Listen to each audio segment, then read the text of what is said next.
আসসালামু আলাইকুম। গত দিনের চেয়ে আজকের দিনটা আলহামদুলিল্লাহ অনেক ভালো, কারণ গতদিন বৃষ্টি হয়েছে, আজকে মাশাআল্লাহ রৌদ্র উঠেছে। তবে হ্যাঁ, এইবারের বৃষ্টিতে আমাদের গোমতী নদীর পানি তেমন বাড়েনি। না বাড়ার মানে না বাড়ার এত না বাড়ার পরেও আমাদের গোমতী নদীর পার অলরেডি কয়েক জায়গাতে ভেঙে গেছে। আর যদি ইন্ডিয়ার পানি যদি আমাদের এখানে ঢুকতো তাহলে হয়তো অনেক পানি হয়ে যেত। এটা হচ্ছে আমাদের গোমতী নদী, আর এই দিক দিয়ে হচ্ছে পাড়টা ভেঙে গেছে। এই দিক দিয়ে কিছুটা পার ভেঙে গেছে। এইখানে মাটি তোলা হচ্ছে, মানে বালি তোলা হচ্ছে। আর এই পাশে দেখতে পাচ্ছেন পানি আমাদের এই এই যে পাট ক্ষেত আছে, এই পাট ক্ষেত পর্যন্ত আমাদের পানি উঠে গিয়েছে। কয়েকদিন বৃষ্টি ছিল, আবার কয়েকদিন রৌদ্র ছিল, যার কারণে পাট ক্ষেতের যে পানিটা সেটা শুকিয়ে গেছে। এবার 5ই আগস্ট আমাদের শেখ হাসিনা পালিয়ে গেছে, আমাদের প্রধানমন্ত্রী পালিয়ে গিয়েছিল।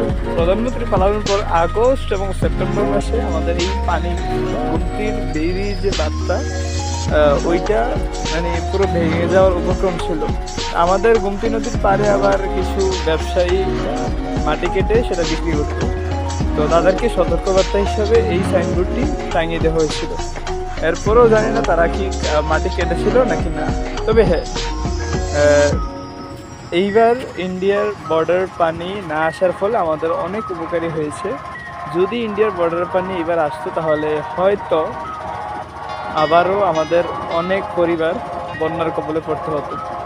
আমার সামনে একটা মানে আকাশের একটা পরিবেশ আছে, যেটা কিনা আমার কাছে সবচেয়ে ভালো লাগে। ইভেন মেঘগুলো বেশি যাচ্ছে বাতাসের সাথে, আর সূর্যটা যেমন ডুববে এরকম পর্যায়ে আছে। আমি আপনাদেরকে দেখাতে চাচ্ছি, এই দেখেন, আসলে এই জিনিসটা অসাধারণ। এরকম দৃশ্য খুব কমই দেখা যায়। আর এই যে কালো কালো যে আপগুলো আছে, সেটা হচ্ছে মেঘগুলো বেশি যাচ্ছে বাতাসে। এইখানেও কিছু দেখা যাচ্ছে, তার পিছনেও কিন্তু আব আছে, সাদা আপটা, কিন্তু কালো মেঘটার কারণে ওই সাদা যে মেঘটা ওইটা দেখা যাচ্ছে না। তো অনেক সুন্দর পরিবেশ। নদীর পাড়ে আসলে আপনারা উপভোগ করতে পারবেন, নদীর পাড়ে, সাগর পাড়ে, এগুলো বেশিরভাগ উপভোগ করা যায়।